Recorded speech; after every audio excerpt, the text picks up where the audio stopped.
Hey guys, the Invisible Joan over here. Welcome back to IVL Review Episode 2. By the time this video is out, week 3 of IVL is probably already over, but let's just forget about the time difference and let's just enjoy the IVL review for week 2. After week 2 of summer IVL, the strength of the teams are starting to show as more teams are continuing to shine. GG continued their winning streak, winning both of their matchups, making their win-loss 4-0 by now. Wolves also defeated JHS 2-0, resulting in them winning 3 matchups 2-0 by now. Meanwhile, ZQ and Do5 are also on the rise, winning both matchups for the week, with Do5 even defeating GR as well. The current leaderboard goes like this, and the 5 front runners are GG, GR, Wolves, Do5, and ZQ. And these 5 teams haven't played against each other that much, so this builds up the clashes between these 5 teams even more, and I can't wait to see these 5 teams clash. In Wolves vs JHS, Wolves survivors managed to get a 4 escape twice against JHS Hunter. And if we can observe clearly in this match over here, we can notice the moment Wolves survivor got hit after the Cypher got primed, the survivor is already dashing towards the dungeon area. For normal survivors, getting a 4 escape is a miracle, but not for Wolves, as they have been planning for a 4 escape right at the start. Adding these 2 matches, currently Wolves already made a 4 escape 4 games in a row, as out of 6 games the survivors have played, they did a 4 escape for 4 times and a 3 escape 2 times, and so far they still seem unstoppable, and I cannot wait to see how the Wolves survivors continue to perform. In ZQ vs X-Rock BO2 Game 1, during this game, while the sculptor is chasing the coordinator, the sculptor got stunned by the fort. This resulted in the coordinator running 65 meters away from the time. However, a random group of statues from a long distance managed to clip the coordinator's last health down. I don't know about you guys, but the clip from this distance is shocking to me. In MRC vs GG BO2 Game 1, in early game Weirdo's fort already used 3/4 of football. But with 1/4 football remaining, Weirdo managed to rescue his teammate Xiaodi off the balloon twice, using the football to the very last bit. This move allowed his teammates to easily run into the other side of the hospital and to transition better, and brought his teammate very much more time. In GG vs ACT BO3 Game 2, over here GG survivors must get a free escape to win the matchup. And GG18's entomologist once again showed us his extreme assisting ability with his bugs, as he managed to use the bugs to block the disciple over here, allowing the priestess to transition away. Later, when the disciple managed to switch targets onto the gravekeeper, GG's entomologist once again managed to block the disciple, allowing the gravekeeper to transition further. And both assists from the entomologist managed to buy his teammates lots more of kiting time, and this sets up the solid foundation for GG's 4 escape later. In JHS vs ZQ, ZQ's other sculptor Afu showed us his extreme reaction speed, as well as the speed of his hands, as over here, the 4 plans to stun the sculptor the moment he places the survivor on the chair, but Afu managed to predict it and instantly places the statue on spot, blocking the stun rescue. Not once, but twice in 2 consecutive matches.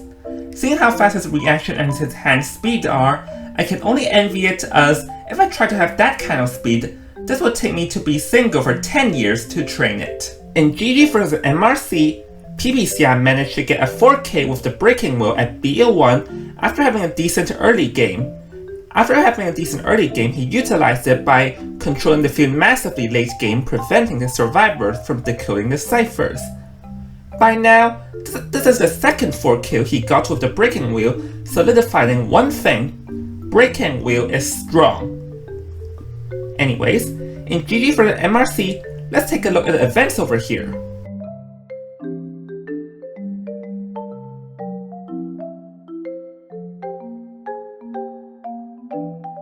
Over here, the Seer attempted to vault over the window with 3 seconds of the hour remaining, but PBCI managed to accurately use the nail to pin the Seer back at the window. Then he managed to time the moment the owl flies away accurately, knocking down the Seer in one smooth movement. Honestly, this really shows how smart pro hunters are in competitions. In ZQ vs X-Rock BO2 Game 2, over here we can see another method the entomologist has used. As we can see over here, the moment the sculptor lands a hit, while a survivor rescues their teammate off the chair, the entomologist bugs sends the sculptor 35 kilometers away from the chair, and this allowed the rescued mechanic to transition a long distance, buying the mechanic lots of kiting time. In Do5 vs GR BO1 Game 1, the entomologist is chaired for a second time with 3 ciphers remaining. This is normally a draw for the hunter, but let's look at the coordination between the survivors over here.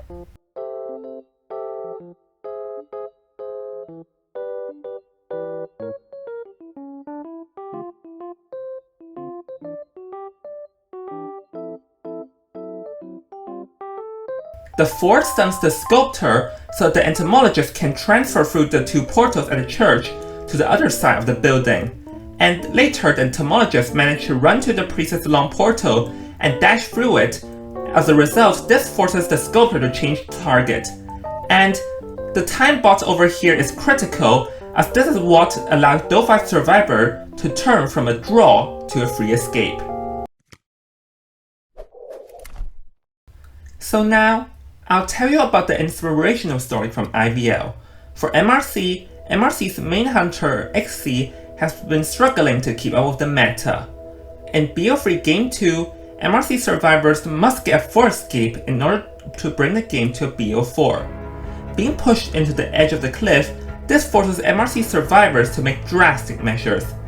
Let's check this lineup over here. The Batter, Cowboy, Mercenary, and Entomologist. This team is obviously MRC's risk it all, as they aim to win by fighting against the hunter. Sadly, it did not pay off, but man, just from this lineup we can see how badly MRC wants this by going to the extreme and choosing extreme lineups. Another inspirational story is from ACT vs Weibo. Currently, ACT's hunter Yue is number 1 in hunter ranking.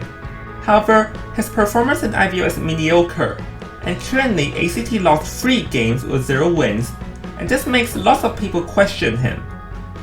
In ACT vs Weibo BO1 Game 1, over here Yue got kited by the Seer for a very long time early game, and this is normally a free escape game. However, Weibo survivor made an error over here, as it allowed Dreamwatch to have a double chair. Utilizing this mistake, Yue managed to prevent the last cipher from being decoded, and that's when his plan is very clear, as he makes sure that he always has a survivor ballooned on the chair to prevent the survivor from finishing the last cipher. And this is what allowed him to eliminate the mechanic at the start of Gate War. In Gate War, with 3 leeches, he managed to control the field and get a free kill. This game surprised the viewers, once again showed that Dreamwatch is still viable after her nerf, but it also shows that how calm Yue is, as he was playing a losing game, but he managed to catch that one mistake from Weibo survivors and utilize it and exploited it deeply. After winning BO1 and BO2, if Yue can get a free kill, he can directly end the game in 2 rounds. With the last cipher primed, this is a game leaning towards a draw, but then this happened.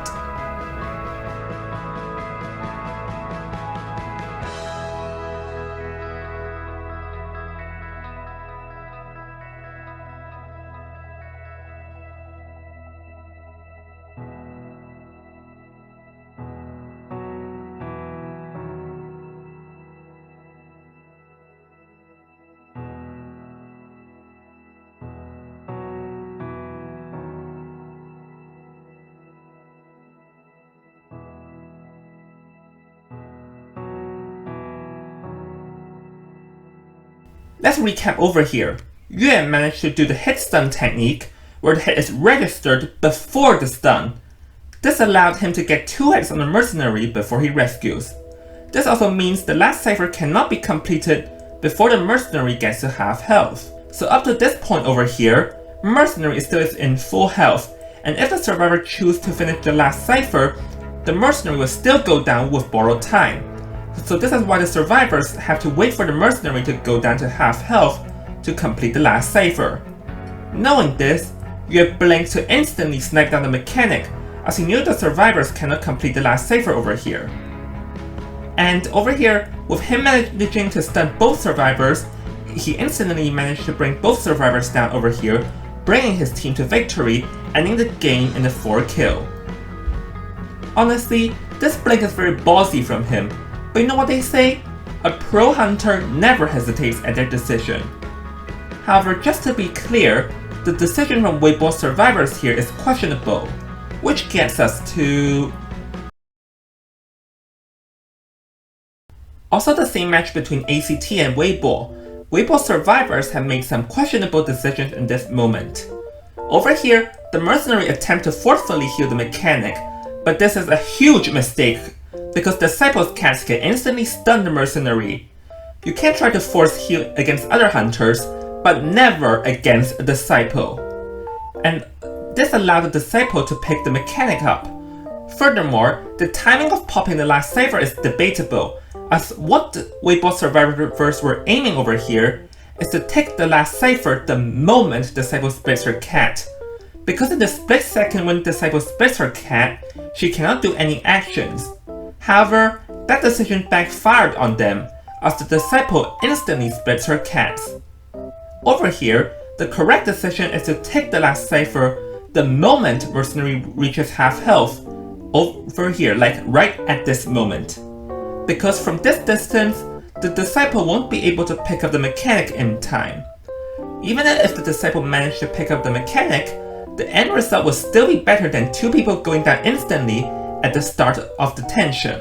In CQ vs X-Rock BO2 Game 1, over here the Ford only has a quarter of health remaining, but he still chose to stay near the hunter to try and stun and rescue. However, this is a huge misplay as he is in risk of getting knocked down by the sculptor statues. The best solution here is to stun the hunter the moment he charges the coordinator, which is the stun and rescue technique I said earlier, so he can guarantee a rescue. Because this will allow the coordinator to kite for distance, and the coordinator can still use her flare gun. Because this misplay ended up causing a chain reaction, and it led to the coordinator being eliminated with her flare gun still at her possession. Well, guess the coordinator probably wants to save the flare gun for next game.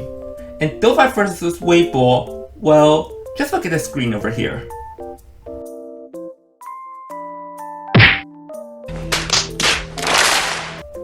Yeah, self-explanatory. When playing against Dream Witch, always be aware of where the leeches are and try not to make a mistake like that.